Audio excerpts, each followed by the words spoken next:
Alors, bonjour André Gandillon. Bonjour Jean. Bonjour également, Monsieur Gandillon. Bonjour Florian.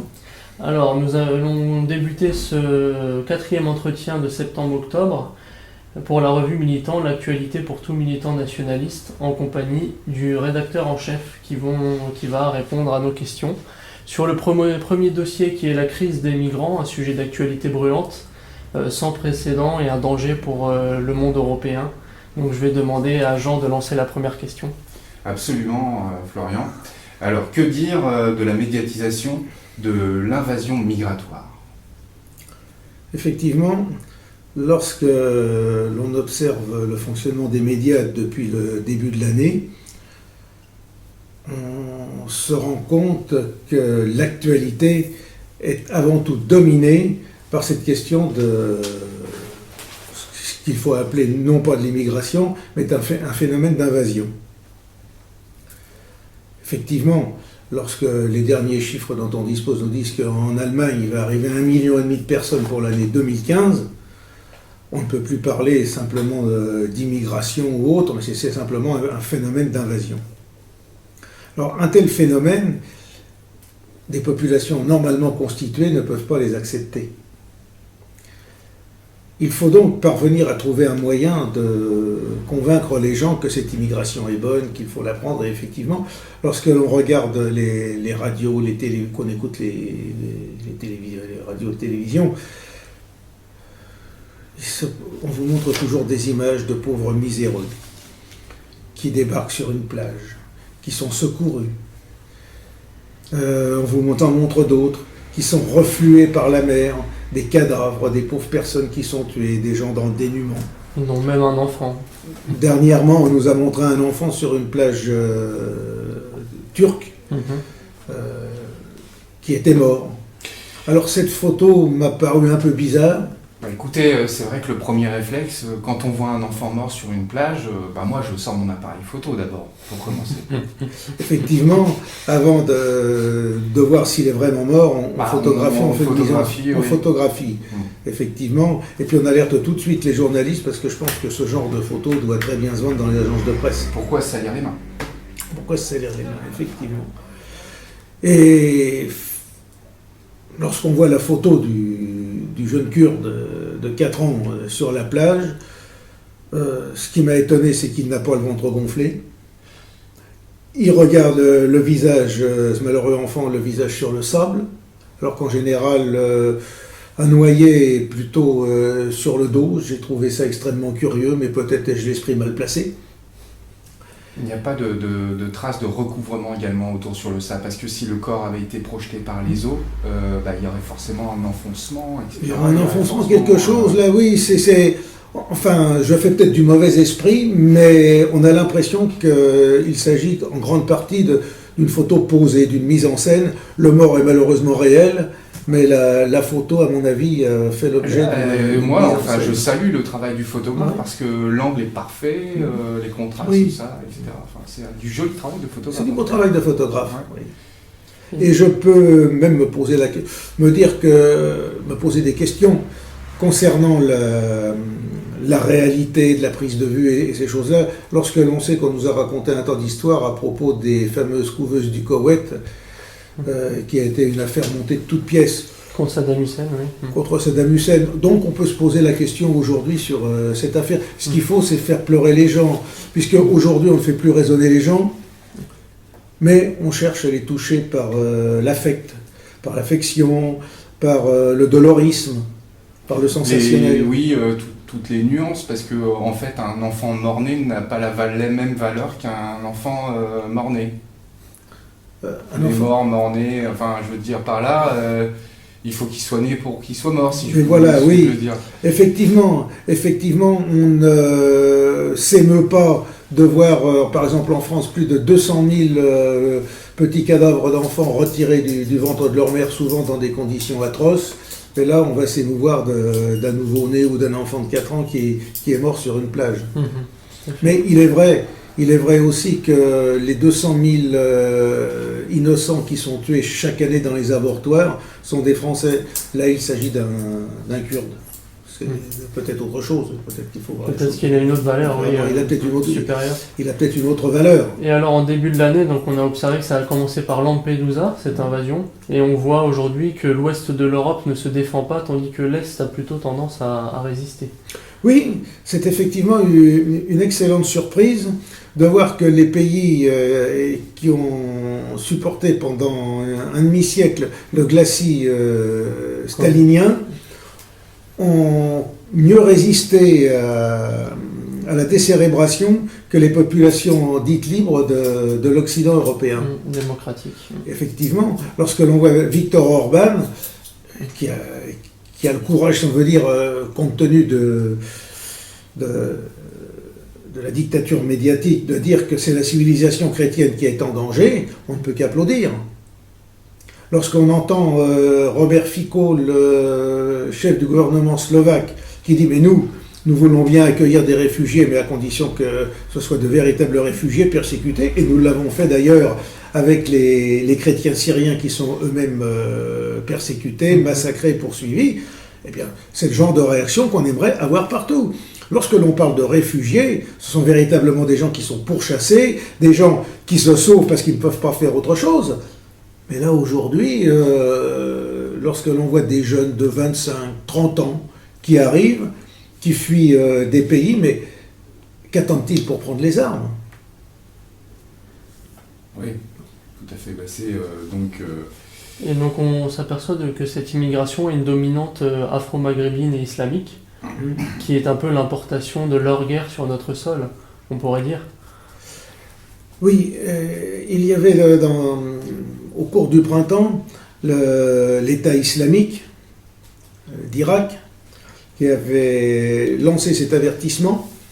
Si l'Europe, l'Union européenne veut nous bombarder, enfin autre chose, nous leur enverrons 500 000 migrants, 500 000 personnes, 500 000 réfugiés. Là, il s'agit bien d'une immigration punition envers les populations locales en raison de mauvais votes ou de mauvaises appréciations de la vie politique qu'on veut leur imposer. Voilà, une espèce de punition. Il y a une espèce de punition qui nous est faite, mais ce qui me surprend le plus et qui m'irrite encore le plus, c'est de voir que ces flux migratoires qui nous sont envoyés de l'étranger reçoivent une complicité au plus haut niveau des États européens. Et des États-Unis. Et des États-Unis. Ça, nous allons y venir. Oui, tout à fait. Une question suivante. D'abord, sur le dernier mensonge médiatique, c'est le fait qu'on nous dit que c'est à croire que c'est tous des Syriens et tous des réfugiés. Alors, ils ne viendraient pas tous, ce ne seraient pas tous des réfugiés ou des migrants qui viendraient de zones... Et pas tous des Syriens non plus. Non, on voit qu'il y a bien des Africains subsahariens, etc. Sans aller si loin, apparemment, en fait, l'argument premier, c'est que, en fait, ils nous montrent qu'à majorité, ce sont des blancs, des blancs d'Orient, d'Extrême-Orient, mais en fait, ce sont beaucoup de mouvements migratoires venant de la Macédoine, Bosnie, Herzégovine, Kosovo, etc. Toutes ces parties, en fait, qui n'ont pas été englobées par la communauté européenne, toutes ces populations ont tendance à se... Oui, il y a aussi ces populations, il y a aussi des populations qui viennent d'Afrique subsaharienne. Vous savez, le prix du billet pour aller à Alger et puis d'Alger à Ankara ou Istanbul coûte relativement peu par rapport au prix qu'il faut payer pour payer un passeur. Donc, il y a tout un ensemble de flux qui s'engouffrent dans la brèche. Et alors, que ces gens-là cherchent à venir, bon, après tout, des invasions, il y en a eu dans l'histoire, il y a des gens qui ont voulu se sauver pour telle et telle raison. Oui. Bon, ça, c'est de leur fait. Mais que nous, on leur ouvre la porte, ça, c'est quand même quelque chose d'assez inédit. C'est quand même quelque chose d'assez inédit. Que nos dirigeants nous trahissent, soient les complices d'une invasion et en gros poignardent les peuples dont ils ont la charge, dans le dos, c'est quelque chose d'assez inédit. Ça s'appelle de la trahison, ça s'appelle de la haute criminalité. Oui. Donc on va rester dans le même sujet, on va approfondir le sujet. Quelles sont les raisons de ces migrations ? Comment on peut leur donner des raisons en tout cas ? Leur donner des raisons. Alors, la première raison, les premières causes viennent de nos dirigeants occidentaux. Si on n'avait pas détruit, par exemple, le régime libyen, si on n'avait pas tenté de détruire le régime syrien, si on n'avait pas auparavant détruit le régime irakien qui était des pôles de stabilité dans la région, eh bien déjà, la misère serait beaucoup moins grande et un grand nombre de populations n'auraient aucune envie de quitter leur pays. C'est déjà une première chose. Donc, les causes premières de la déstabilisation viennent des dirigeants occidentaux eux-mêmes et même des cercles dirigeants plus ou moins occultes, plus ou moins cachés, qui tirent comme des pantins nos dirigeants en place. Et donc ces migrants eux-mêmes, on nous dit qu'ils fuient la misère et les massacres, ce qui n'est pas faux, mais ce qui est provoqué comme vous le dites. Et est-ce que aussi il n'y a pas une politique d'aide sociale qui avantage les profiteurs ou ce genre de choses à dénoncer? Effectivement, si chez nous on ne les accueillait pas en leur donnant tous les soins possibles et imaginables, peut-être qu'ils ne chercheraient pas à venir. Et dont ne bénéficient même pas certains Français d'ailleurs, oui. Pour les logements notamment. Les Français n'ont pas de logement. Vous avez des employés, des salariés qui travaillent toute l'année, qui ont des revenus mais qui ne peuvent pas avoir de logement, qui couchent dans une voiture ou sous une tente parce qu'ils n'ont pas suffisamment de moyens pour payer la caution qui leur permettrait d'avoir un logement. C'est ça, oui. Or, vous avez tous ces gens-là qui vont arriver, du jour au lendemain, on va tout leur donner. Et vous allez voir que même un jour, on va recenser tous les logements vides et on vous imposera d'avoir ces gens-là chez vous. Oui, c'est ça. Parce que ça, ils vont obliger ceux qui détiennent des bâtiments. C'est presque le cas, puisque sur le territoire français, certains, des maires ont appelé à capter les logements vides pour y mettre d'office, d'autorité des migrants dedans. Oui, mais c'est déjà fait. On est déjà sur cette optique. Donc, autrement dit, l'invasion est encouragée, l'invasion a été provoquée, l'invasion est soutenue, l'invasion est encouragée, et l'invasion est administrée et institutionnalisée. Alors là, vous me parliez là, à l'instant des pays de l'Est qui réagissent. Bien, il y a quelqu'un comme Vladimir Poutine, le 30 septembre, qui a parfaitement résumé la situation. Il dit, lorsqu'on est dans une situation comme ça, il y a deux solutions. Ou bien on envoie l'armée aux frontières et on fait en sorte que les gens ne rentrent pas et qu'on leur fasse comprendre que c'est leurs risques et périls qui peuvent essayer d'entrer, ou alors on ouvre les portes, et alors je peux vous garantir que dans 1 an ou 2, dans toute l'Europe, ce sera un chaos terrible. Il a parfaitement résumé la situation. Et effectivement, et nos dirigeants aujourd'hui qui ouvrent les portes, je le répète, ce sont des traîtres, donc des criminels. Et pour en venir à l'émigration, parce que pour nous c'est un problème d'immigration, et pour les pays d'émigration, on peut dire que c'est mauvais pour tout pays. Et donc comment faire pour empêcher cette émigration ? Alors, comment faire cette émigration ? Alors là, les choses se font à plusieurs niveaux. Déjà, il faudrait qu'il y ait un autre système économique qui ne soit pas une mondialisation telle qu'elle se pratique actuellement, mais qui permette à chaque pays de se développer avec des infrastructures propres. C'est-à-dire, à la limite, il faudrait presque engager non pas une recolonisation, mais en tout cas des partenariats bilatéraux entre les États pour aider à fixer les populations sur place. Comme l'a fait Berlusconi avec Kadhafi, où il avait installé des tribunes policières aux côtes, etc., ensemble. Voilà. Même ça avait été... Voilà, et en même temps, aider ces pays-là à se développer économiquement, s'ils peuvent le faire, s'ils en ont les moyens, pour fixer leur population. Ça, c'est un plan à long terme.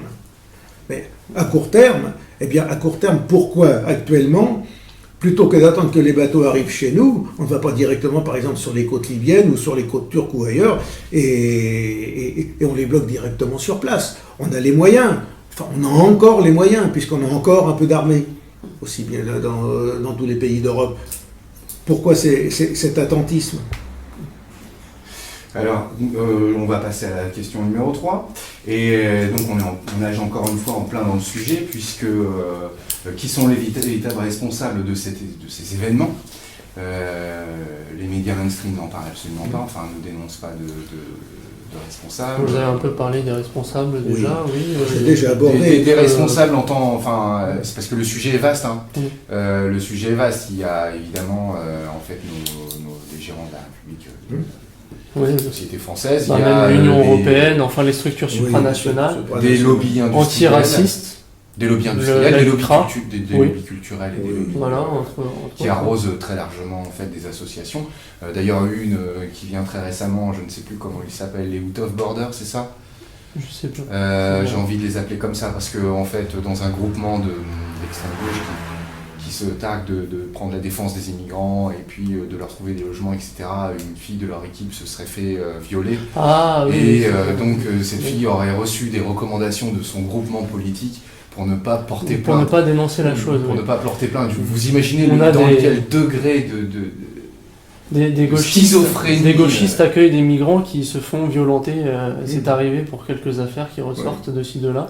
Dans quel degré de schizophrénie ces groupements d'extrême gauche sont arrivés pour nous faire avaler leurs migrants. C'est un valet du système. Eux sont des responsables et évidemment, la suite de la liste doit être longue. Hein. Ah, mais bien sûr. Et vous soulignez quelque chose d'important dans la revue sur l'Union européenne qui finance donc 6 milliards pour l'accueil des migrants avec des structures, tandis que les agriculteurs eux-mêmes ne bénéficient que 0,5 milliards agriculteurs français. Voilà, oui. 500 millions d'euros pour tous les agriculteurs de l'Union européenne. Et puis 6 milliards qui sont donnés largement pour accueillir tous ces envahisseurs. Donc on ne trouve plus d'argent quand il faut faire quelque chose de bien, mais on trouve l'argent. Ah mais là, on trouve toujours l'argent. Berlin le trouve. Lorsque l'on veut mener une politique, on sait toujours où trouver l'argent. Lorsqu'on ne veut pas la mener, on trouve toujours aussi les bons moyens pour dire qu'on n'a pas un sou. C'est ça, on ne se donne pas les moyens puisqu'on ne veut pas. Oui, non, mais on voit très bien les choses. Et aujourd'hui, il faut quand même aussi se poser la question. Tous ces gens-là, soi-disant, ils arrivent complètement démunis, miséreux. On s'attendrait à aller voir exsangues, avec des barbes de 3 jours en rayon. Non, vous les voyez arriver frais et dispo. Et mieux encore, ils arrivent avec leur téléphone portable en état de fonctionnement. Mais Monsieur Gandillon, avec apparemment également en fait des cartes bleues et en fait ce sont des gens qui ont des comptes bancaires tout à fait normal avec des cartes bleues et ils se sont même aperçus à certains points en Macédoine je crois et dans certains pays que lorsque les réfugiés arrivaient en masse, eh bien les distributeurs bancaires étaient vidés. Donc ces gens arrivent avec des cartes bancaires, des smartphones. Parce que encore faut-il avoir un smartphone, il faut avoir un abonnement. Parce que c'est bien beau d'avoir un smartphone, mais il faut avoir un abonnement. Il faut encore avoir un abonnement en service. Et en fait, tant qu'on y est aussi, avoir une carte bleue, malheureusement encore aujourd'hui, c'est synonyme de posséder un compte bancaire. Et voilà. Et beaucoup de nos compatriotes dans les campagnes n'ont ni smartphone, ni compte bancaire, ni compte bancaire peut-être, mais n'ont pas de carte bleue en tout cas. Non, je peux vous l'assurer. Ça existe, hein. Vous savez, la France est au péril à toute vitesse. Voilà, donc là, il faut dire, dénonçons la supercherie, dénonçons le montage, dénonçons la mise en scène. Tout à fait. Et je pourrais même dire, une situation qui est totalement irréaliste, en un sens, c'est que l'on voit l'Union européenne demander à la Turquie de bloquer eux-mêmes les migrants, les envahisseurs. Mais je serai à la place d'Erdogan. Mais je ne les empêcherai pas de venir, au contraire, je les encouragerai de venir d'envahir l'Europe. C'est d'ailleurs sa politique, oui. Mais d'autant plus qu'il y a un précédent historique, ça. Bon, il faut revenir à l'histoire. Oui, l'invasion ottomane. L'invasion ottomane, comment procédait-il au XIIIe siècle ? Profitant des dissensions qu'il y avait au sein des princes byzantins, notamment je pense à Michel VI Cantacuzène qui les avait aidés à entrer en Europe. C'est du temps Saint-Louis, oui, d'ailleurs. 13e, oui, c'est ça, 13e. 1320, 1350, là. Eh bien, un peu plus tard, nous, on était au début de la guerre de 100 ans. Là. Et, eh bien, le sultan turc, Orkan, avait envoyé toutes les populations indésirables, les nomades turkmènes et autres populations, ils avaient envoyé partir dans l'actuelle Bulgarie, l'actuel nord de la Grèce, tout ça. Ils étaient venus là, et puis progressivement, ils s'étaient installés, en chassant plus ou moins les populations chrétiennes en place, et ils avaient servi en gros de poissons pilotes pour les armées ottomanes qui sont arrivées ensuite. Et puis là, on est dans la même situation, d'autant plus qu'il ne faut pas oublier une chose, ces régions-là ont été évacuées par l'Empire ottoman en 1912. 1912, c'est pas loin. Si chez nous, on n'apprend plus l'histoire, les Turcs, eux, ils m'apprennent. Conservent la mémoire. ont souvenir de leur histoire. Et un siècle après, finalement, c'est pas long pour une revanche. Alors on terminera le sujet avec, à propos de ce que fait l'ONU d'ailleurs sur la fécondité migratoire. On voit très bien que ce sont des jeunes mâles qui viennent massivement et on va leur demander d'importer leur famille. Alors que nous avons un nouveau regroupement familial, alors que nous avons, un problème de démographie. Mais effectivement, il faut prendre les différents rapports de l'ONU sur les problèmes de population pour se rendre compte qu'il y a une invasion programmée, décidée de l'Europe et un grand remplacement de nos populations. Déjà, un rapport de l'ONU en 1999 disait qu'il faudrait, pour que l'Europe se maintienne à un niveau de population acceptable, importer 4,5 millions de personnes extra-européennes par an. Au lieu de faire une politique nataliste. Au lieu de faire une politique nataliste chez nous. Ils n'ont pas eu le temps de le faire, et donc ils le font maintenant. Voilà. Ouais. Et alors, maintenant, le mieux, c'est que 4,5 millions, ça leur a pas paru suffisant. Dans un rapport de 2005, ils ont préconisé 13,5 millions par an. Oui, ça va, oui. Pour toute l'Europe. Donc pour toute l'Europe. Au point que d'après les prévisions qui sont faites, si rien ne change d'ici là, si nous n'arrivons pas à redresser la situation et à reprendre possession de notre pays, on prévoit que vers 2100, sur 100 habitants de l'Europe, il n'y aura plus que 33% qui descendront des Français, des Européens de souche qui ont fait la civilisation européenne millénaire. Donc ça met le monde blanc en péril. Même sans aller jusque-là, c'est Blanc qui était là dans les années 50. Voilà. Même les Blancs qui étaient là. Ça met le monde blanc en péril. Voilà. C'est-à-dire que la conquête vers l'ouest, les Américains auront mis à peu près 80 ans pour la faire et à exterminer toutes les populations indiennes, déportées, fusillées, etc. Si les comptes sont bons, on prend le même chemin en gros. On prend le même chemin. Mais là, le pire, c'est que c'est programmé par ceux qui se sont emparés du pouvoir en Europe, c'est-à-dire les forces judéo-maçonniques, parce qu'il faut les nommer, qui se sont emparés du pouvoir en Europe depuis 1789 et qui progressivement ont conquis, ont envahi le pays. Et se sont emparés des rênes du pouvoir. Alors, le judaïsme politique, pourquoi ? Parce que c'est le projet messianique juif d'abattre le christianisme ou de le dominer. C'est la question du noachisme. Et puis, les maçons, parce que les maçons qui sont quand même une créature de la synagogue depuis très longtemps, eh bien eux ont une haine rabide de la civilisation chrétienne et n'ont qu'une envie, c'est voir abattre ce qui reste encore de notre civilisation chrétienne pour obtenir quoi ? On n'en sait trop rien. Oui, parce qu'ils aiment bien la gnose orientale, donc l'islam les gêne moins en plus. Et l'islam les gêne beaucoup moins. Les deux. Que ce soit les juifs parce qu'il n'y a pas de Sainte Trinité, ils trouvent que c'est de l'idolâtrie, etc. Oui. Et les musulmans aussi, ils pensent pareil. Et voilà. Et effectivement, comme ils n'ont pas compris la nature de l'islam les gêne moins. Mais je pourrais leur dire, si on peut dire amicalement, si je peux employer ce terme, qu'avec leur position plus ou moins athée et autres, ils ont du souci à se faire s'il y avait un État musulman qui s'installait. C'est les premiers à y passer. Oui, les juifs importent ils utilisent des ennemis. Voilà. Mais ce qui est assez amusant d'ailleurs en un sens, c'est qu'en Allemagne, avec cette invasion qui se produit actuellement, la communauté juive allemande s'est rendue compte que c'était un des vecteurs de l'antisémitisme. Mais bien sûr. C'est pour ça que c'est bloqué. Et alors là, ils sont en train de dire, mais halte là, il faut arrêter. Mais imaginez-vous que de toute façon, c'est tout à fait logique. À partir du moment où on va chercher quelqu'un dans la rue pour l'installer chez quelqu'un, et que cette personne en fait est extérieure à cette maison, et qu'on encourage, on dit littéralement en fait à un étranger, viens, prends sa maison et fout-le dehors. Au bout d'un certain temps, vous voyez ce que je veux dire ? Il y a le fautif, il y a l'accusé, et puis il y a celui qui a entraîné les trois là-dedans.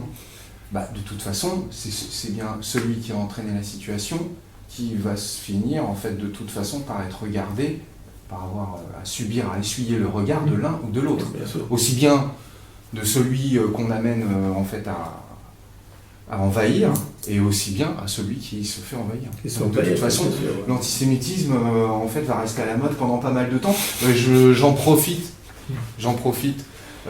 pour qu'on rappelle un peu à nos pour la fin du sujet, à nos auditeurs, enfin aux gens qui nous suivent, que la nouvelle revue Militant, numéro 674, est parue. Oui, le numéro 174 de septembre est paru. Alors, figure notamment un article sur les questions nucléaires, un article sur les questions agricoles, qui sont assez importantes, et puis aussi un article sur les derniers livres de Philippe de Villiers, sur Jeanne d'Arc et sur Saint-Louis. Et également l'éditorial, notamment sur l'immigration. Et l'éditorial de Militant qui justement dénonce cette question de l'immigration. Et donc le prochain numéro pour la fin du mois le prochain numéro devrait paraître normalement le 25 octobre. 675. Merci Monsieur Gandillon. Merci Jean. Et donc, merci Florian. Merci Monsieur Gandillon. Et donc dans le prochain entretien, éventuellement, nous traiterons de l'agriculture, l'école et l'éducation ou l'emploi par exemple. Merci.